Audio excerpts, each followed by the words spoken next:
How's it going, everyone? And this is a story that I absolutely have to cover, as Nintendo has just gotten approved and has acquired what I would consider to be an absolutely insane patent. If you guys are unaware, Nintendo has been in an ongoing legal battle with Palworld over several gameplay mechanics. That is the reasoning for the lawsuit. I believe the actual reason as why Nintendo is going after Palworld is because of the Mon designs, but in the court of law, the most effective way in causing issues for Pocket Pair and Palworld is to go after them over the gameplay mechanics, and they do have several patents tied to these gameplay mechanics, and they have acquired a brand new one that I think is absolutely insane, and it's a US patent on a gameplay mechanic used in so many other games, as spotted by GamesFray, who have been doing a great job of covering Nintendo and the Palworld saga. This one is actually just straight up insane. I don't even know how you can call it anything else, and this is one that I would really have to question how this even got approved. So let's go over it. This patent covers the action of summoning another character and making them battle on the player's behalf. Specifically, the patent describes the situation of a console or other system being used to run a video game from storage. Okay, that's pretty much every game. The player controls a character in a virtual space. Okay, pretty much every game. The player can perform an input command to make a sub-character appear, i.e. summon another character. Okay, that's a ton of games. If there's an enemy where the sub-character appears, the player can control a battle between the sub-character and the enemy. If there's no enemy where the sub-character appears, the sub-character will automatically move around. The player can move around the sub-character to a different location on the field, and if an enemy is there, they can control a battle between the sub-character and the enemy. This is just so many games, like actually so many games, and I don't know how something like this even gets approved. I have an idea, and I just think this is how a lot of these patents get approved as far as going through the patenting process. There's no clarity as far as what the process is or how this individual patent got approved, because I think this is actually insane. Now, there are other games that this obviously could fit in Nintendo's case, like Pikmin covers that criteria as well, as noted on Video Games Chronicle, but this is such a general mechanic in games, and I guess there's a bit of a specific nature to it where the character is following you around automatically and it can battle enemies on screen. But again, this is stuff that other games are gonna implement, or a variation of this. And why I say a variation of this is because so much of this comes down to interpretation. Like when you're talking about legality, law, patents, things of that nature, a lot of it comes down to, okay, this is how I interpret this patent, and this game is infringing this patent, so Nintendo now has the authority and the power to go after the game. And let me reiterate that. Them having the power to go after the game. Do I actually think they're gonna utilize this patent and go after 99% of games? I honestly don't. Why I believe they went after Palworld is because they view that game as a threat, and they do view that game as mimicking aspects of Pokemon that they're not comfortable with, and they realized that Palworld was making a lot of money.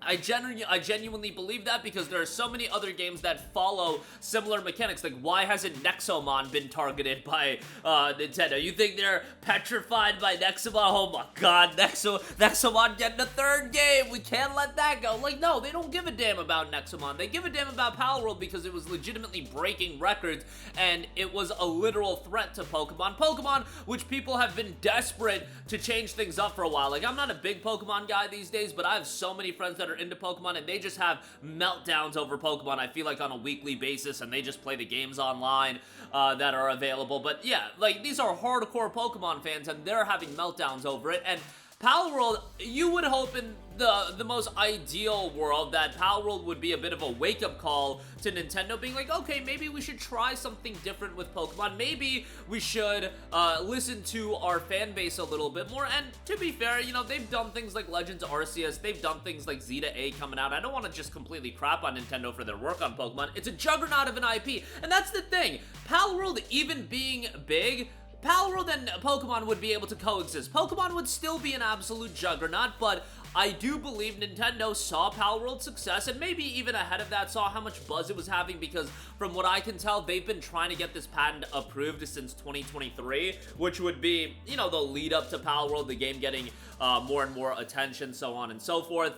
But it only just got approved. But even if we live in this hypothetical reality where Nintendo isn't going after 99% of games, them having the authority and them having the ability to instill fear on smaller developers. Remember, while Pocket Pair had immense success with Palworld, Pocket Pair is not this juggernaut of a development studio with a gigantic publisher behind them. That's just not the case. They are still a smaller studio, and Nintendo is a juggernaut. And for the juggernaut to have the patents, them having this level of power where now, if you're a game developer and you want to utilize certain mechanics, and a lot of games utilize these mechanics, well, isn't this a little bit creatively stifling when you have to think about, hey, I can make a game, I can utilize these mechanics, but man, there's that 1%, 2% chance maybe that Nintendo catches wind of it. Maybe Nintendo wakes up on the wrong side of the bed and they realize, hey, we don't like that game, we don't want that game around, and we don't approve of them utilizing this mechanic. Let's go after them. And that's the worst position to be in. Being in a legal battle with a juggernaut like Nintendo, that's GG no re for a smaller studio or an independent developer. And that brings me to my next point. My main issue with all of this is Nintendo having this level of power. Obviously, I think it's absolutely whack that they're going after Palworld, but they have the ability to go after Palworld because they have this level of power with the patents. Who is doing the approval process for these patents? Because this is the one that I find absolutely ridiculous that this got approved. And I genuinely believe, given the fact that this has been something in the works for a while now as far as Nintendo trying to get this patent approved, I really do believe from getting a patent approved like this, I think it's just a spam approach and spam messaging and spam sending type deal where, yeah, you might get declined a few times, but guess what? You change a word here, you change a word there, and you just catch somebody on the right day that's doing the approval process or is a part of the approval process and has input on the final say. And again, a lot of these people, I would have to venture to guess, they don't give a crap about video games. People in the patent approval committee or whatever you want to say, which I would love some transparency and clarity on how this specific patent got approved. Not patents in general, because you could have, oh, this is our approval process and this is what we go through. No, I'm not talking about general. I'm talking about this one specifically because I really want to go over how many times did Nintendo approach, what was the process of being like, okay, this is good, and then ultimately approving it, and who was involved in that. That's what I want clarity of. Do we have clarity on any of that information? From as far as I can tell, we don't, which is inherently a huge problem, because what would stop a Nintendo being like, we want this patent approved, we're just gonna keep getting declined, but we're gonna send it over and over again with words adjusted here and there, that ultimately, when the patent gets approved, it's gonna accomplish the same goal. Maybe not as effectively as what we had initially intended, because we did have to adjust it a little bit, but it's gonna essentially accomplish the same goal. Who is approving this? Because this one from, I feel like unless you are just the biggest Pokemon fanboy or Nintendo fanboy, anybody with a functioning brain cell would be like, okay, no. Yeah, this isn't getting through. This is not getting through. Relax there, buddy. Relax there, Nintendo. You're not getting through on this, and it would immediately be declined, and then anytime you get another one that is somewhat similar to this, it would auto get declined again because it's so ridiculous. That's how I interpret it. Maybe I'm out to lunch a little bit. If somebody, like, am I out to lunch? I feel like this one's pretty freaking ridiculous as far as what it covers and how many other games implement mechanics, and just patenting gameplay mechanics that are fairly typical in games. I think that's ridiculous as well.